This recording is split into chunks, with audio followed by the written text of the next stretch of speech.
Hi everyone, welcome or welcome back to my channel. My name is Abby if you're new here, and I upload once a week here on YouTube. I do a nice mix of a little bit of everything, honestly, lifestyle vlogs and work week of my life videos. Also been doing a lot more reading videos the last couple of months and have been loving it as a nice little fun outlet outside of my 9 to 5, because to be honest, it's what I spend most of my time doing when I'm not working my 9 to 5 or doing just like weekly maintenance tasks to exist. I am so tired right now because I went to a bridal shower this afternoon and I had 2 glasses of wine, and wine just makes me very sleepy. So I'm hoping the tiny bit of caffeine in this Olipop will get me going, but at the same time I'm kind of just like feeling good and feeling excited because it's March. It's already like a new month. I feel like this is my defrosting era. It's time to just turn the leaf and leave the winter behind. I feel like all of January and February I was mourning the absence of the holiday season, and the winter just felt so dreary and bleak without the magic of the holidays. Then it's like the second it gets warm out, which today it's like almost 85 degrees out and sunny. It's a beautiful day. I'm like, oh my gosh, it's time to defrost. But what I wanted to say is I feel like March is a really interesting reading month as a mood reader, because I feel like I'm on the cusp of, okay, do I dive into my romances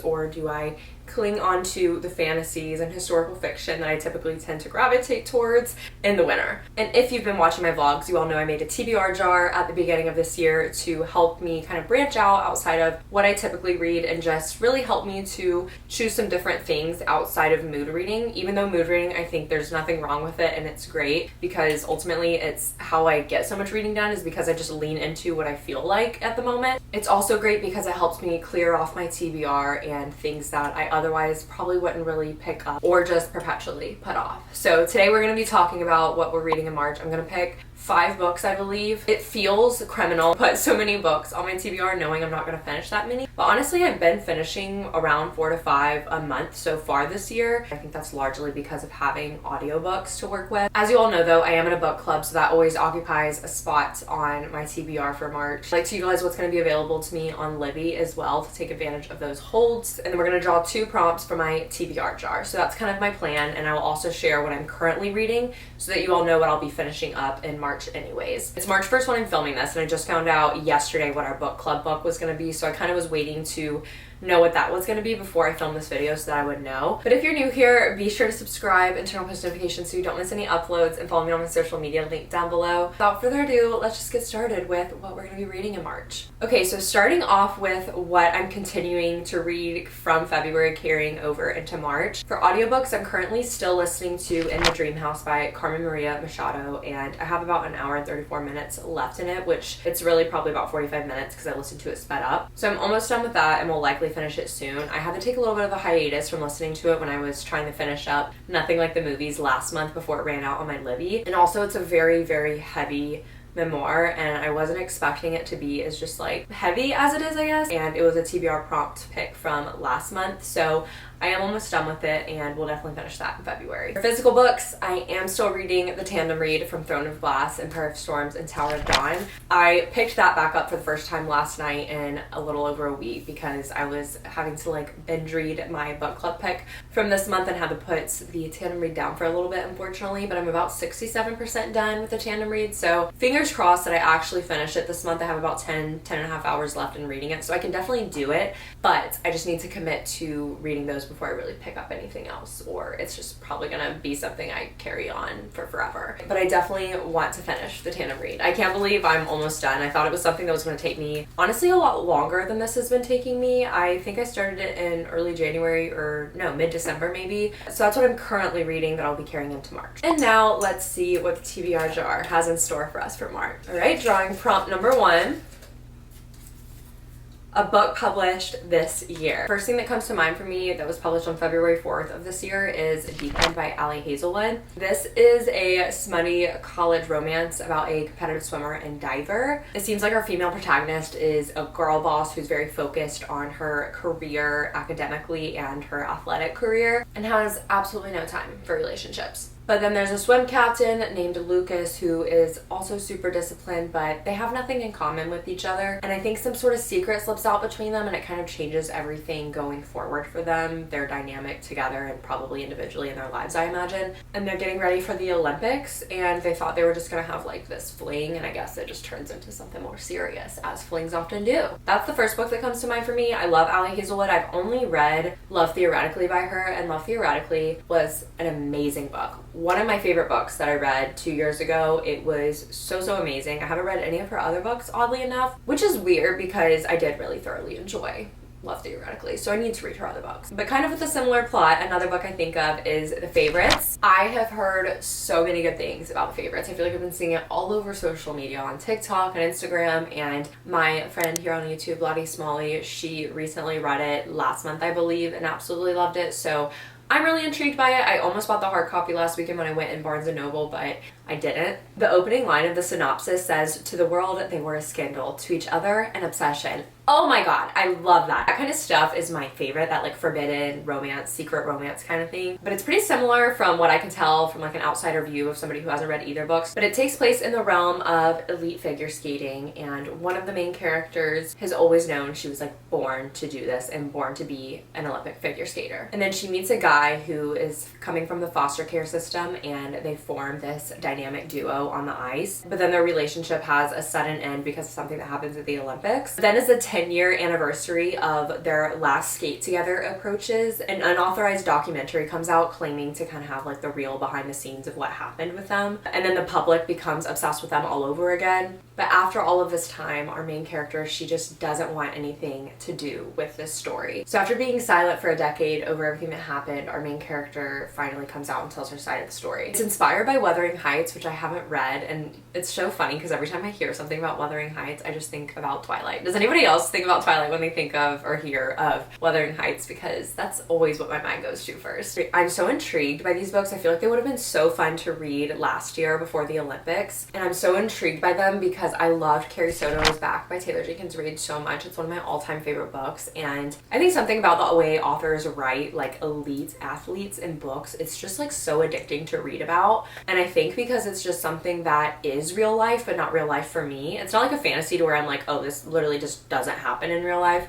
but it's something where no, these lifestyles are legitimate and these things do happen in real life, but it's something that's like such a foreign concept to me and how I live my life. So it's super interesting to me. And the third thing that comes to mind is First Time Caller by B.K. Borison. I've had this on my TBR for a while, and this is inspired by Sleepless in Seattle, which is one of my favorite movies. I absolutely love that movie, and I love Patrick Dempsey, of course. But it's about the host of a radio hotline, and he hosts the relationship and love like portion of the show, but he himself is totally just like not interested in love. But a young girl calls in and asks for dating advice for her mom, and their whole conversation and interview they have just goes totally viral, which then brings tons of scrutiny and eyes onto her own love life. So it just kind of seems like a character being presented with two kind of different routes she could take with her life. Do I keep living what I've always known and who I've always been, or do I take this new route with this new potential romance that has maybe so much more to offer? This one sounds good to me, but I don't know if I'm feeling it 100% like I am the other two. I think for this prompt for a book published this year, I'm gonna pick The Favorites. And you know, I think I'm gonna pick it because for once I actually want to be in the hype with books instead of really late to it. Like I haven't even read Fourth Wing yet, so I am having to wait for all the hype around that to have well passed and died down before I read it, and I don't want to be late to The Favorites, so I think we're gonna do The Favorite. Now going for prompt number 2. Here we go. Start the first book in a new series. I'm so excited that this one came when it did. If you want to know why, it's because I've been dying to start Magnolia Parks, and I don't know why I've been wanting to start it so bad. I think that I heard so much about it on TikTok 2 years ago. I felt like I was too late to the party to jump into it when I was seeing it, and it was also around the time I think I had started Throne of Glass, so I wasn't really looking to jump into another series, but I think that this is the perfect time to start Magnolia Parks. I don't know why, maybe it's more of a fall or winter read, I don't know, but I already know that's what we're gonna be starting.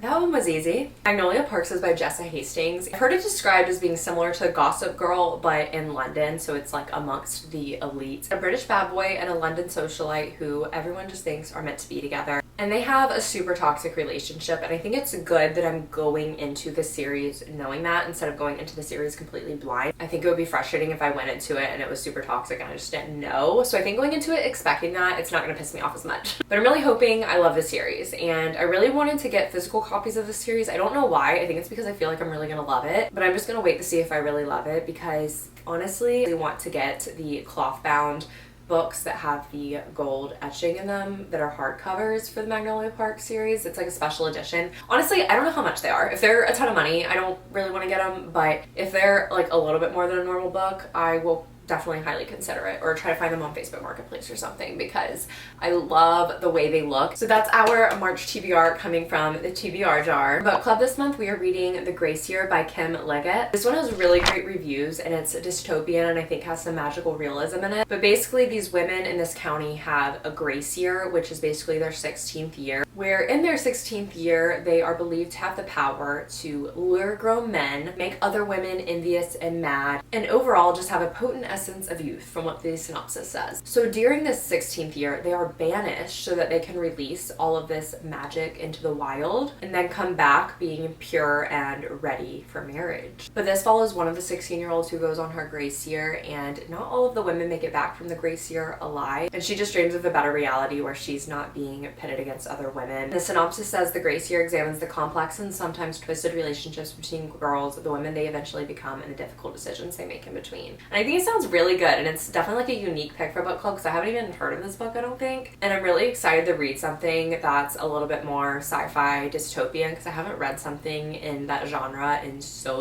long. I'm excited to branch out in that regard. We have 3 new books so far, and then we have 3 continuing from February, so that's a lot. So we're just gonna go see if there's like one thing on Libby or 2 things on Libby that I can pick up. I have The House on the Cerulean Sea by TJ Klune, and I've heard this is really good, and I think I heard that the audiobook's really good, and it's available right now. And I might borrow this. I don't know. I need to return my Bright Young Women. I have some holds that I've deferred a couple times that I can definitely move up. So None of This Is True by Lisa Jewell is an option. Heartless Hunter I have set to deliver soon, and this is one that I'm really torn on because I haven't heard anything about the audiobook, but I've heard the book is really good, so it's one that I know I really want to read. I just don't know if I want to listen to the audiobook, and the audiobook is what is available on Libby right now for me, or will be available. Wait, okay, First Time Caller is actually going to be available in 4 weeks, or about 4 weeks, so I feel like I could get this by the end of March, potentially. I don't want to bank on it though and choose that for my TBR prompt, so we'll just read that when it comes. Powerless by Lauren Roberts is another one, but I feel like I just need to keep deferring this to fall, even though I've deferred it like 3 times already. And basically everything else is going to be available past March. Okay, so honestly, I think we're gonna do The House on the Cerulean Sea as my audiobook for March once I finish